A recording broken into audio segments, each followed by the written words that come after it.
Hello and welcome to EduCurious. I have special guest with me, Dr. Melba Marin-Velasquez, and I'm so excited to interview her. She has a long and extensive educational journey, ending with a doctorate, which is the culmination of all her efforts, and she has plugged into her school and community, giving back, and she has a passion for education, and I am so glad that I got to meet her along the way. So, hello. Thank you, Amber. Thank you so much for this invitation. So I'd like to hear a little bit about what you do now, and then we'll backtrack and talk about how did you get to where you are. So tell me about your current role. So I am an assistant in research at the Learning Systems Institute. Um, at what I do there is exciting work. So I work with CPALMS. You might be familiar with CPALMS, but specifically looking at the career and technical education, looking at the standards and building that resource for teachers, parents, students in Florida. So that was what my team was doing. And that is what I continue to do and being part of that awesome team that works on CPALMS. When you're pulling the resources for the teachers out in the field, where are you pulling this information from? There's so much out there and you've got to sift through it, navigate that. Tell me a little bit about that. So what we do is I work with teams that actually do those resources, that work with teachers that do those resources.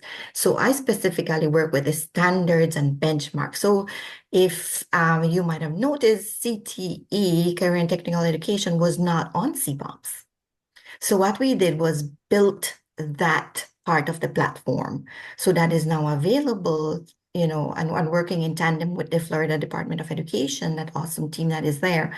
That is what we've been doing, creating that part of the platform so that that is now accessible to teachers so that they can go to that resource and pull what is available. So my team was actually like laying the foundation.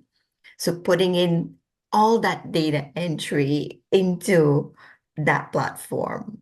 And what are you hoping that the teachers are getting out of it on their end? Sometimes we've been told, like, make sure that you pull resources from CPALMS if you have questions or if the curriculum doesn't have enough information. And so I've gotten on CPALMS just to supplement information.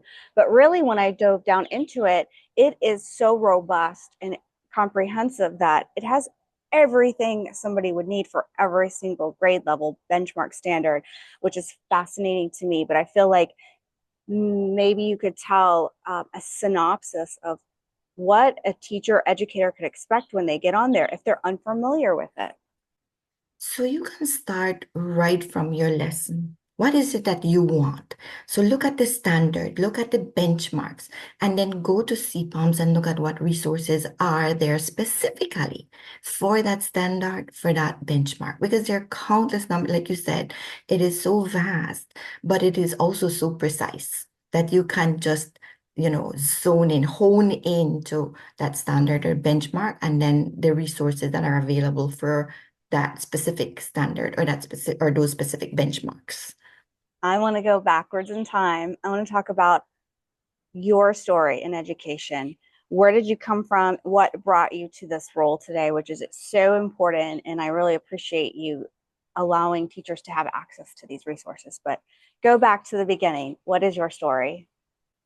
So my story is countless decades ago in a very small country. So I come from Belize in Central America, and I started teaching at almost 18. I did not think I wanted to be a teacher, and I just loved teaching. And why? Because I had awesome people that I was working with, and even more awesome, if there's such a word, educational leader. So I grew up with him. So I was 20 years working with him, not under him, but with him because he pulled us beside him. And he did not begin like that. The first years were really rocky because he was also new to leadership. But he grew and wanted to find out more. And as he grew, he also raised us, as leaders that worked alongside him. So having that kind of example, that role model, that mentor, I think was what drew me, to just absolutely love being a teacher. But even more so, I think it was the students that I had. Every single day was a different situation with my students, and every single class was different. And I absolutely loved the challenge. I loved, being with them. And so preparing lessons was one thing, but just going into the classroom to find out what new is going to be here. Because I think more than anything else, I learned from my students more than I think I taught them. So that learning experience every single day was just, you want to get into the classroom, you want to be there and see what else happens. And it wasn't always good, but it was always a learning experience. And that was the way I took it. If I wanted to be able to do something good for my students, then I also had to be more than just a teacher. I had to actually, care. I wanted to care for them because they came to you with all their problems, and you could not ignore that. That these were the kids that had all this life with them, not just problems, but all these joys that they wanted to share with you, these things that they wanted you to know about them. And so you could, I think I could never see my students as just someone else sitting there in the classroom, but I knew their lives and I knew their names like from the first day. I made it a point to learn. I had, let's say, 6 classes for a day, and I had at least 30 something students in there. I learned their names on the first day. I made it a point because I did not want to point at them and just say you. I wanted to be able to call their name. And so I made it a point to learn their names by the first day. Tell me about the relationship building, which is what you're touching on as an educator, how important it is, especially with challenging student behaviors. Give us maybe some advice on why that knowing their name from day one is vital to their success and them trusting you as their teacher leader. Definitely. I think that relationships are important. Wherever you go, building that kind of connection with the people that you work with, the people that you come in contact with is extremely important. I come from a very large family, and so you had to connect. And so for me, going into the classroom or being a part of a school faculty and staff, it meant being a part of a family. And like I told you, my leader, my principal that I worked with for 20 years, he showed us what it meant to be a family. And we wanted to be that family that, yes, we argued, yes, we would fight, but we would come right back and have a good cry and, you know, do what we needed to do to build that relationship back. And I went into the classroom thinking like that. And even now, I think I take that to wherever I go and I work. I want to be part of a family, not just a team. I want to be part of a family. And so building relationships then allows you to be able to make those connections. Why do I need that? Because I feel that if I need it, I think other people need it, which I might be wrong, but I think that a majority of people do want to have those connections. And the deeper those connections go, the more we're able to do for each other. And so showing that to students and having them be a part of that and knowing that they could be there for each other and we were always going to be there for each other transcended to the staff. And taking that to the staff, I was able to show, that I have strengths. I bring strengths. Other people have so many strengths. And so looking at that asset, the assets that people bring, not we don't want to be that looking at weaknesses, but being able to build each other.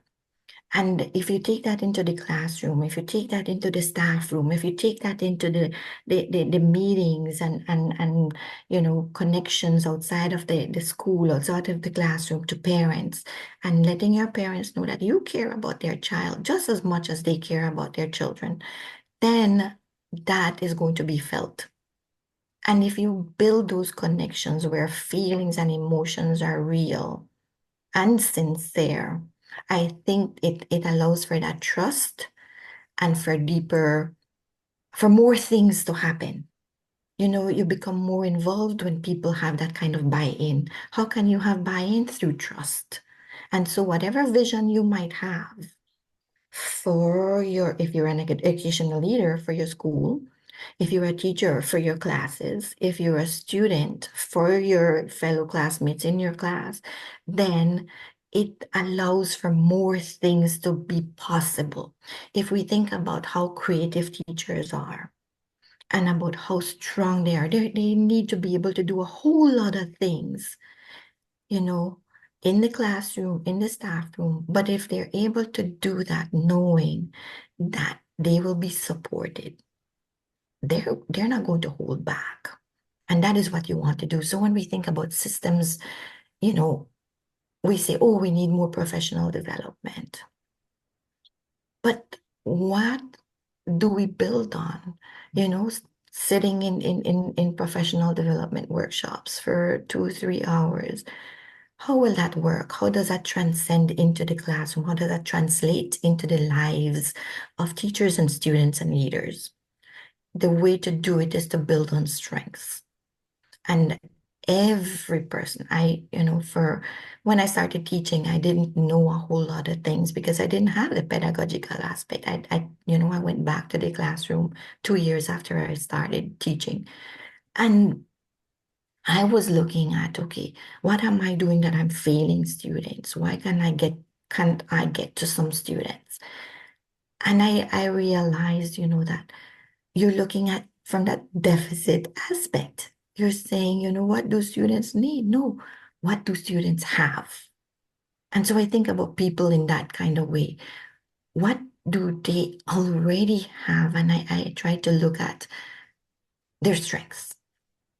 There are certain things that I don't have and that others have and that can help me with. And there are things that I have that I can help others with. And so when we start pooling all those resources, and we're talking about phenomenal resources that you can't go out there and purchase, but that people bring and that people are willing to share if they have those kinds of relationships that support them, that allow them to say, you know what, I feel very good about sharing this with others.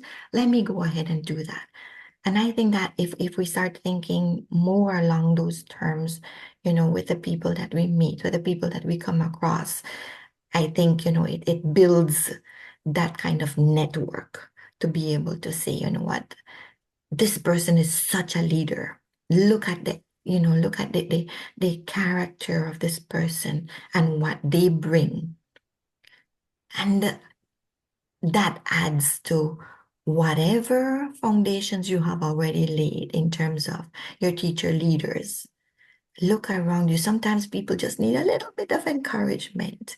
And that's what my boss did with me, what my educational leader did with me.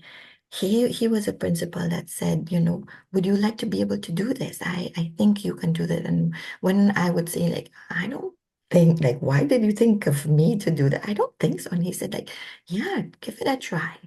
You have this already, and I will help you. Don't worry. Whatever you need, I will provide.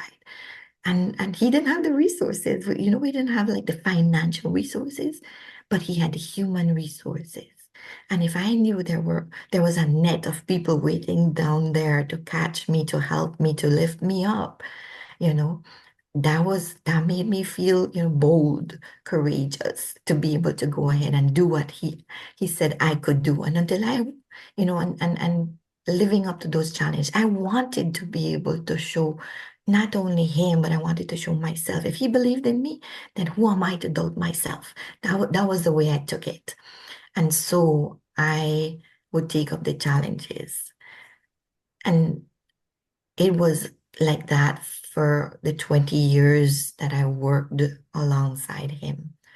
He would come and say, do you need a sanity day? I never knew what a sanity day was because we we wanted to go to work with him every single day. Rarely, we would we would have absences because people wanted to be there, to be part of what was happening. And so, sometimes you'd say, like, what happened in the class today? Like, he'd just come up and he'd walk around the campus, he'd walk into your classroom, he'd come back and say, like, what was going on? And you'd just, let him know what was going on. He said, maybe you need a sanity day, take a day. And that was, his way of saying, you know what? Things will go well. You take care of yourself. Let us know how we need to help you take care of yourself, and we'll be here. Come back, we'll be here. It's not all about, like, I think I read this in LinkedIn. Um, it talked about an educational leader is not someone who builds trust by having his teachers know his superpowers or her superpowers, but the leader is the one who builds trust by showing those who work with him or her their own superpowers. And I thought that was so awesome because I didn't know I had superpowers until my principal showed me all these superpowers that I had. He was able to show me because I didn't believe that I could live up to those challenges that he threw at me. But, it was his leadership that allowed me to do that, to become a teacher leader, you know, to be able to step up and even become a leader myself, as a principal, president. I was for a very short time an interim principal president. So what that entailed was a leader of both a high school and a community college. So I didn't know I was able to do that, but I went back on what he had built in me, what he had created in me, that confidence to say, well, this is one more challenge, and let me go through this challenge and look at, who are the people there and who are those that are already leaders who are doing the work, and build that team, bring them along and show them that they have superpowers too.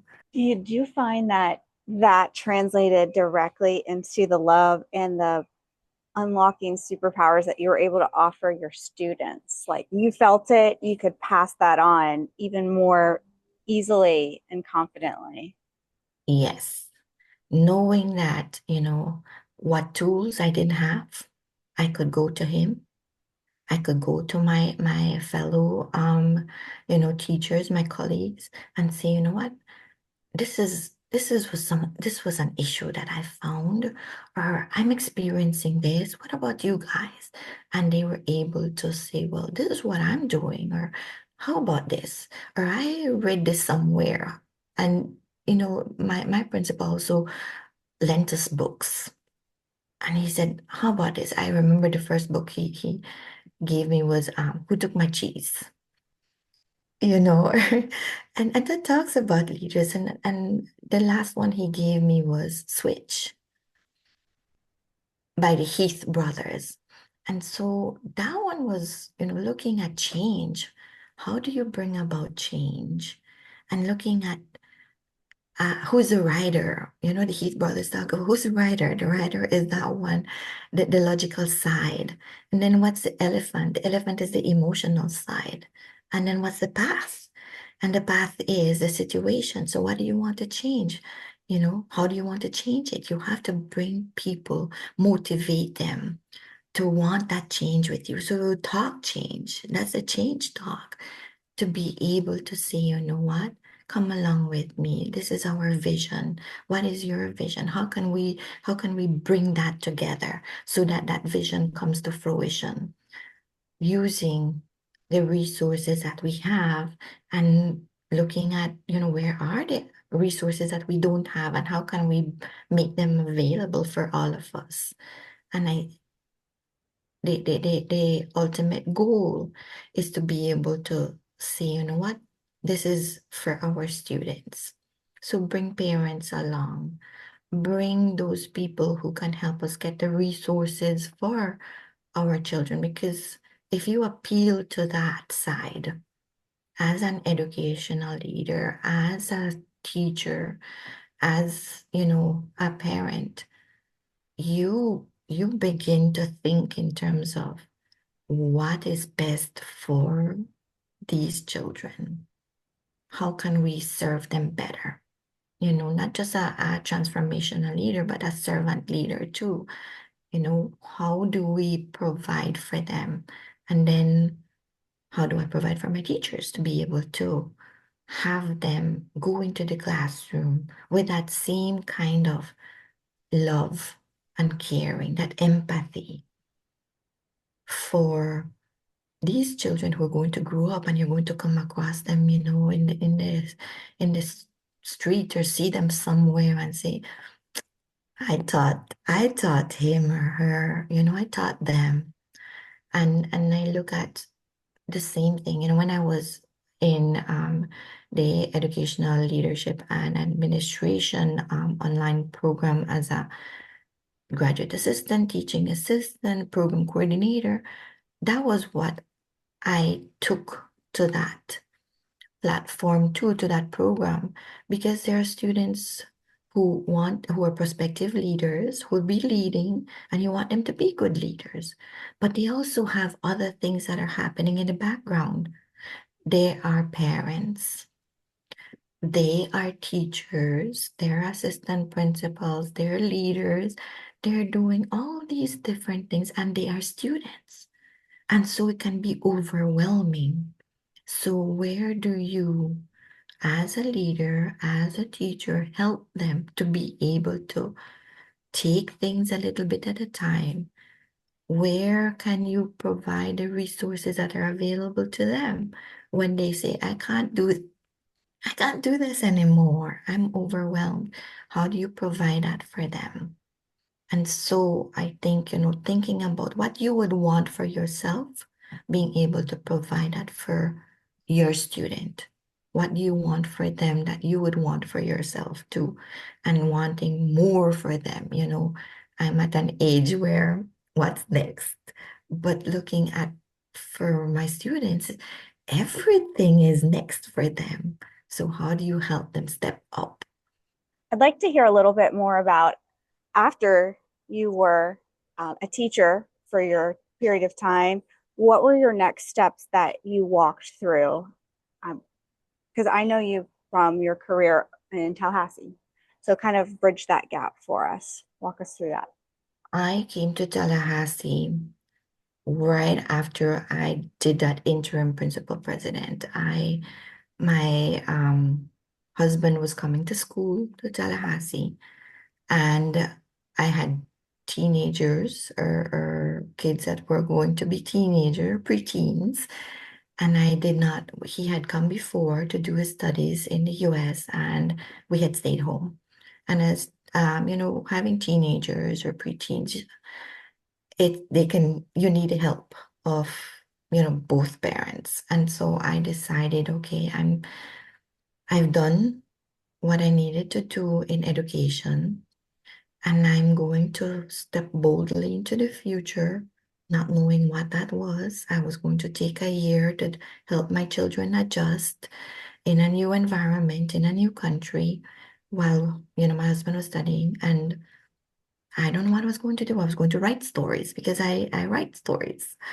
And so I took a year, and I decided that within that year, I was going to apply for my doctoral studies.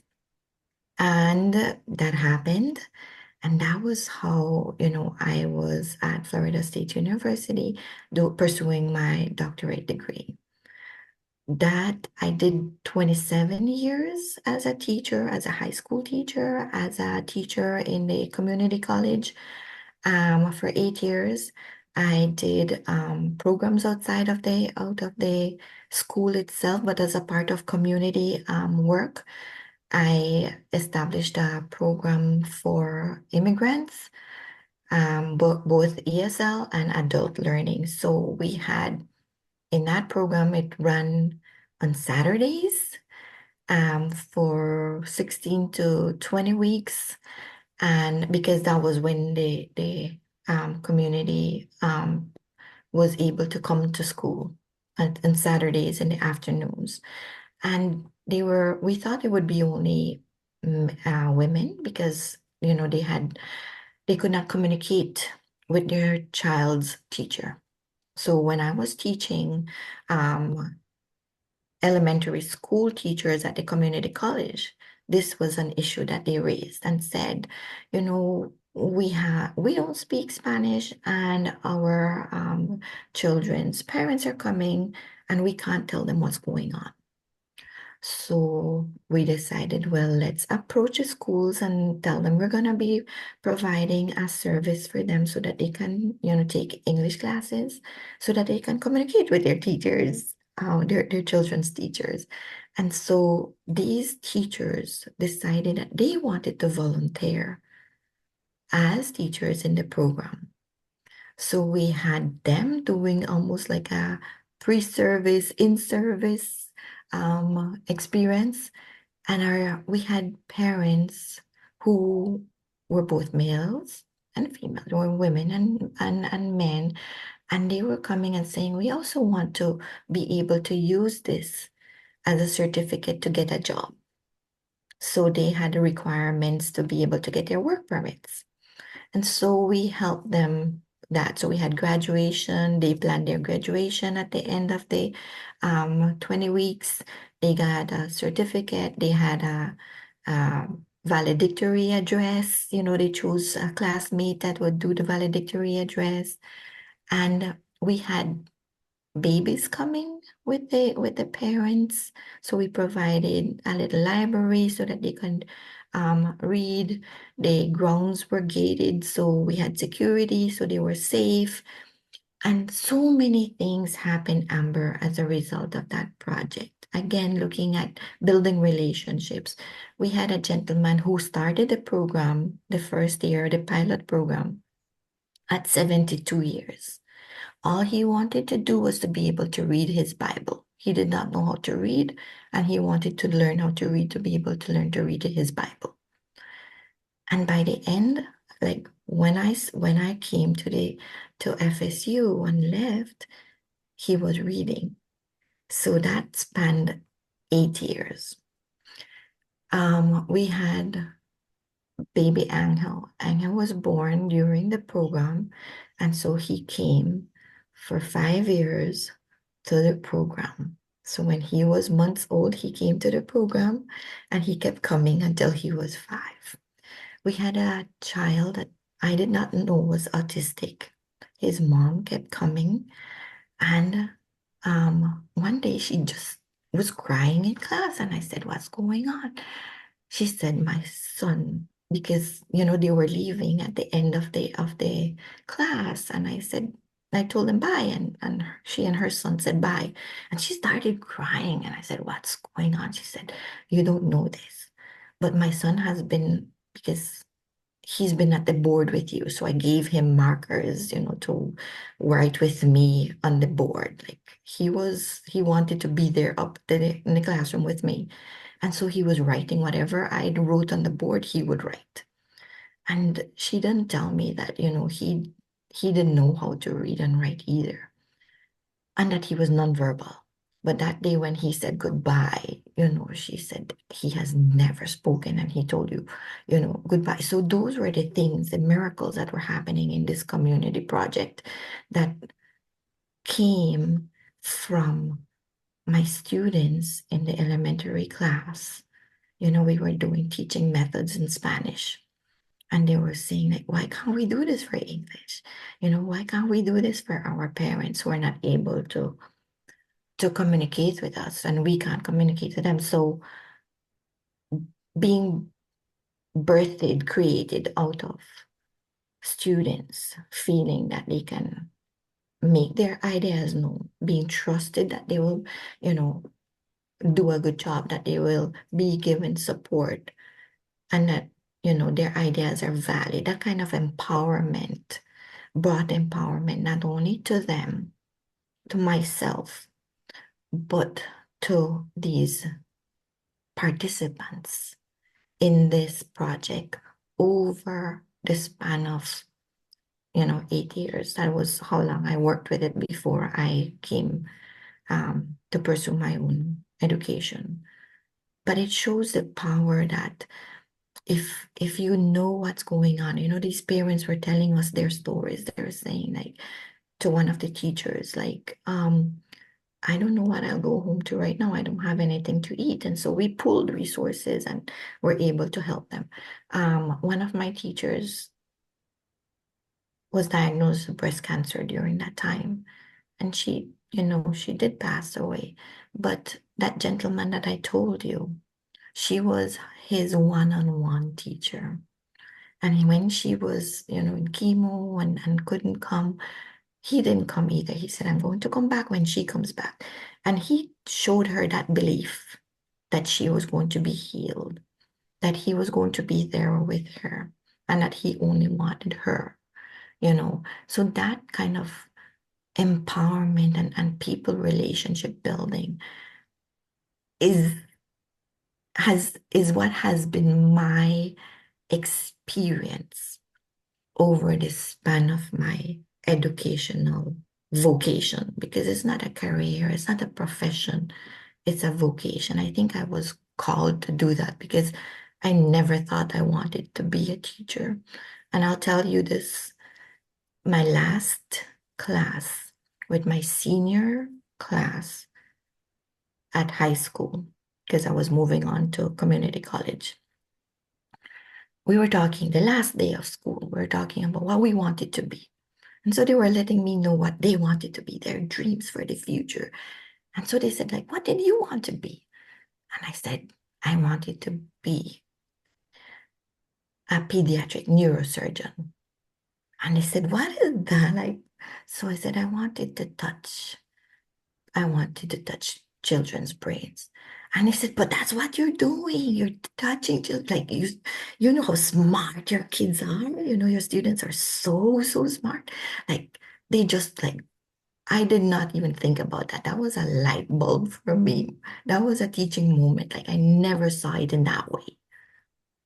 Talk us through also when you went from that revelation to what you're doing now and all your future plans, because it seems like for as long as you're able, your purpose, your calling is to help students in education.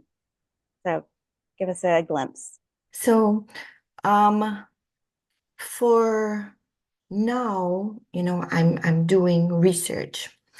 I'm amazing research with amazing people. So we were part of a team in a South Asian country that was looking, and I was leading the professional development, training, and material writing for educational leaders in that country. So doing that was part of my research. But also, my research is with a group of researchers and awesome team at the university also. And we work with Tzotzil Maya women in a community also in Chiapas, Mexico. And so we're also making that transnational part of or jump into as part of that research with the Maya communities in Belize. I did my dissertation with using indigenous research methodologies, and I'm looking at the acquisition, practice, and transfer of knowledge of traditional Yucatec Maya traditional healer women. So using all that research again shows, has brought me continues to see me through the field of education, because we also look at knowledge production, knowledge transfer, and looking at that, how that happens not only in formal schooling, but outside of that classroom. Indigenous ways of teaching or pedagogies and learning are experiential. And so you learn by doing. And you learn by doing from when you're a very small child. And you continue learning throughout your eldership. So it's not just an adult, but as an elder. So it's like this book that I read long ago called From Aging to Saging. So it's not, you don't just age, but you sage. And I think it's not only about aging because like we talk about students being so intelligent, but they're also so wise. And if you're able to tap into that and show them, you know, because I believe that God made all of us smart. It's just that we are smart in so many different ways. And that is what makes the classroom so vibrant, so creative, so, you know, energetic and fluid and dynamic because of the people that are in there that are so different, that are so phenomenal and awesome, bringing their experiences, bringing their backgrounds, bringing their culture, bringing their homes to us. And if we can, show them how beautiful that is, and if we can let them know that they are part of what makes it so beautiful, that beauty that they bring is essential, that they can't hold themselves back. Because I think sometimes that's what we do, even as adult learners. We tend to hold ourselves back. We think we're not good enough. But that is why we need a community to show us how good we are and to remind us when we forget and to be able to build that. So it's more than a classroom. It's a family. It's about that relationship, keeping that dynamic going in everything that you do in the classroom, beyond the classroom, going to the community, going to parents. Let parents feel what their children are feeling in your classroom, that they're a family also. So where do you see yourself in the next 5 years? Doing more teaching, I hope. And if it's whatever God decides for me, I've always been able to think I have plans, but I'm also up for challenges. And they're scary. I'm telling you, I've been so scared in my life, but it's always worked through. And when I think, okay, this is the path I'm taking, this is the plan I have, it has a way of going in a different way, just as exciting, just as, you know, new as, you know, it's something that I never thought of. And it's just as good as even better than I could have ever imagined. So making plans is a little bit difficult because they always go into something else, but I'm open to anything that the universe throws at me. And being able to see, you know what? I am up for it. I'm scared, and knowing, why I'm scared, I always have to analyze my fears. Like, why am I scared? Why am I afraid? And then looking, okay, what will minimize the fear? Because usually it's a lack of control. We want to control. And usually the fear comes from lack of control. But when we just give reins and be open to the opportunity, I think that's when we are able to embrace, okay, how can I do this? Just working with others. That makes me happy. And once I'm able to work with others, I'm gonna do well. I'm gonna do well because other people lift me up, other people empower me. And I hope that I do the same for them. I hope I bring that kind of energy to them. And I don't want to, be a part of negativity ever. I've seen that, I've experienced that, and I've learned my lessons from that. It's not always been good, but the good thing is that we learn from those mistakes. We learn from those experiences and see, how can I do better? How can I learn from this experience? So what advice do you have for an educator in today's climate, today's environment, if you could just summarize that. Good will prevail. And there is so much good in every single person that you meet. So look at the strengths, look at the good things that are happening and build upon those, because wherever you're at, there are things that are positive, there are things that are creative, there are people who are part of that. And look at them, sincerely look at them and see, okay, what is that good? How can I add to that goodness? And I think if we continue thinking along those terms, we will be well. And finding that time for wellness, for the culture that I come from, and my ancestors looked at that we need to strike that kind of balance. Harmony comes from that well-being. So if we are continually being stressed out because we want to maintain control, no, go outside, walk on the grass, touch the trees, pay attention to the minute things out there. If you're looking at someone, look at their smile, look at, their eyes, look at them and look at the goodness. You go outside and, you hear a bird. Listen to how beautiful it sounds and how different the world would be if we didn't have that sound in the world, you know, and looking for beauty. It's everywhere. It's just that sometimes we're so burdened by focusing on problems, issues, negativity, that we're not able to see that if we focus that's all that's going to be in front of our lens. But if we take that wider scope, that is no longer the focus.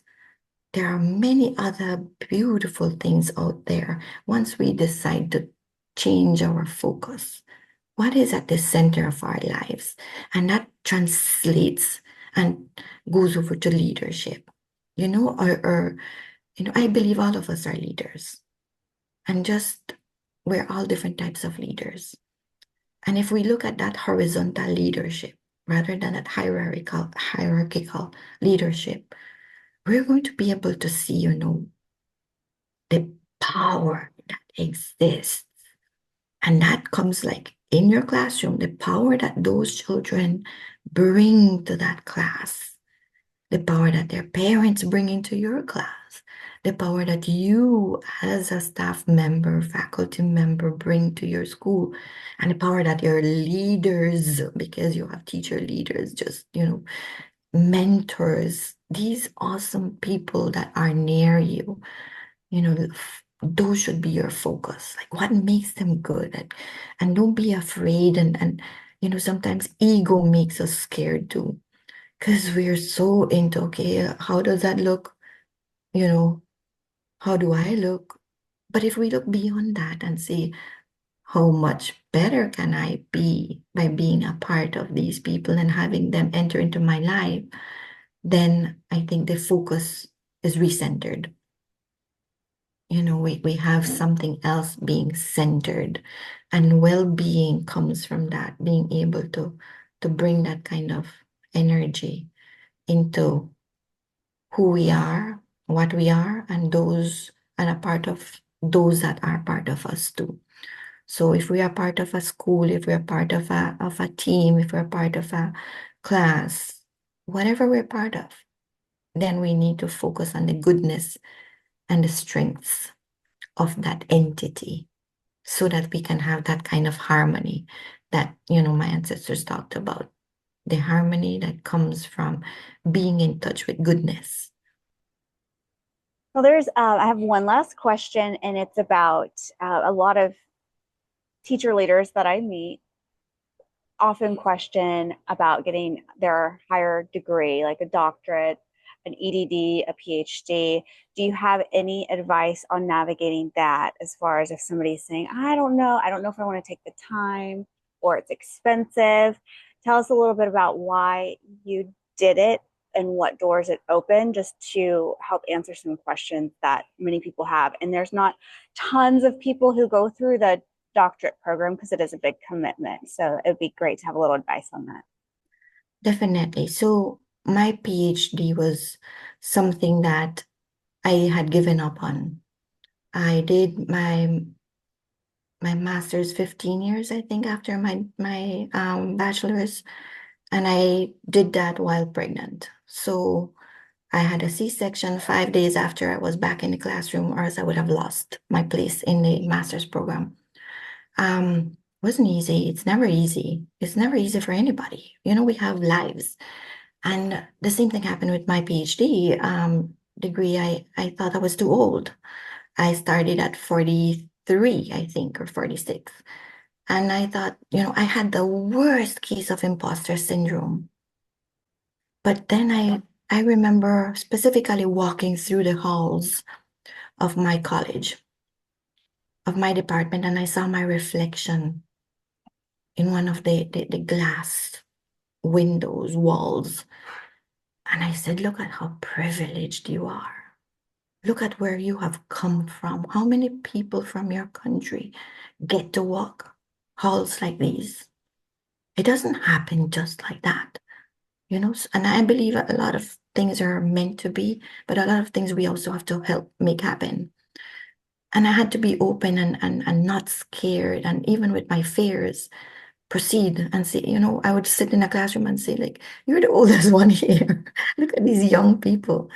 And I would say, do it. While you're young, do it. While you have less commitments, go ahead and do it. And even when you don't have, the finances, seek out, okay, what are those opportunities out there that can help you fund these resources? Look at assistantships, look at, networking, look at what is available at your school, at your district.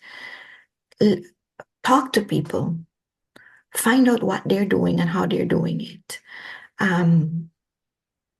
Think about what is it that you want. If you want to do it for yourself, go ahead and do it. That's an extremely valid reason, to do it for you because you deserve it. And if you deserve it, those who you will be serving, those who you'll be working with deserve the best of you because you will be growing, you will be learning. I've learned so much through my connections with students with my classmates, with my colleagues, with the students that I had as a teaching assistant and even as an adjunct lecturer. They bring that kind of empowerment and growth to me. So you can never not try. And the first time my first class at Florida State, I knew that was a place for me because I had the people to support me. And you're going to find the same thing along your way. You're going to have people that are going to be placed in your path to help you out. And, make a decision. I decided to, and I think I wrote this on my social media that day, to step boldly into what was for me. And so you might not know what that is, but do so boldly, being confident that those uncertainties, those doubts, those clouds will part because you will also make your way. You will do the best that you can. And that is important, to do the best that you can while you're doing it, so that when you're finished, you can say, I did that. And there are going to be a lot of times when you think that you can't do it, but know that you already have it in you to do it. I feel so inspired listening to the interview that you gifted to us. I believe other people will watch this and say, wow, I really got something out of it. I'm going to strive to be my very best. So thank you for joining us today on EduCurious. I really appreciate it. Thank you. I appreciate you giving me this opportunity to share, and I hope that whatever I've shared will help somebody. And that's what we're able to do in this field, this vocation, is to give our best to others and know that somewhere, some way, we do impact other lives for the better. Like that's our mission, to help somebody and make them better. And that is what I've had, Amber. I've had, leaders, people, colleagues, students who continue to impact my life and make me, hopefully a better person and a better teacher, a better educator. I think I've had that. I've been blessed with that type of support and people in my life. And you also are looking for it, which makes a difference too. Oh, Definitely. yes. So, whether you're a teacher, a parent, or just EduCurious, join the community as we explore various educational topics and learn from each other. Thank you so much for joining us today. And thank you, Dr. Marin-Velasquez, for being on the show. Thanks so much. See you next time. Thank you too.